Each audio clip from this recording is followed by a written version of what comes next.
You have 6 minutes. Thank you. Good morning. My name is Laura Martin, and I'm a policy analyst with the American Civil Liberties Union of Texas. I'd like to thank you for the opportunity to speak before you this morning. To begin, I would like to be clear that there are no national ACLU guidelines for fusion centers. We would love the opportunity to discuss our concerns in a public meeting, and the truth is that I first learned of this fusion center this week.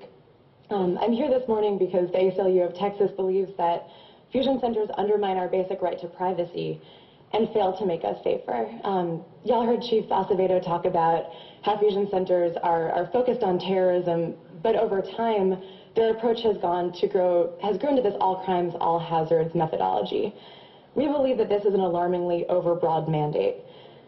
What that means, what the all crimes, all hazard approach means, is that fusion centers harm the right to privacy by including not only arrest and investigation data, but also information like credit reports, library records, bank statements, and even travel habits.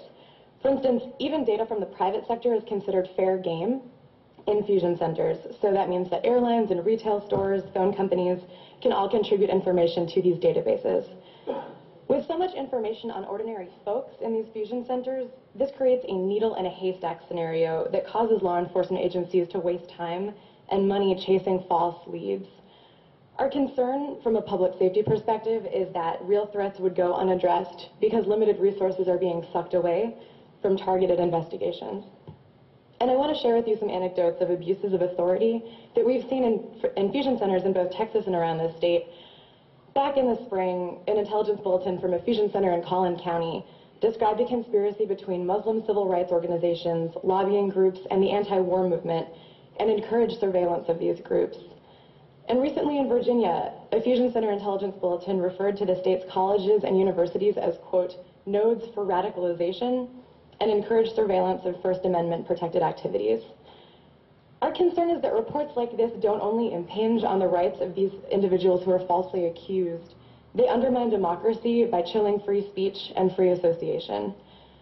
What assurance do we have that the abuses that we've seen in Texas and other states will not be duplicated here in Austin?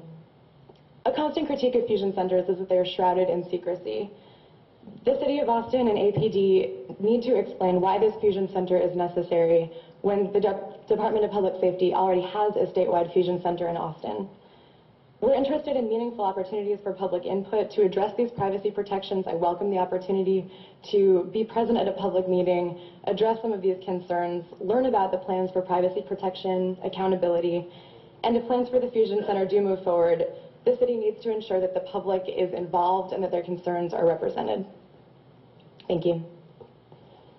Thank you, Ms. Martin.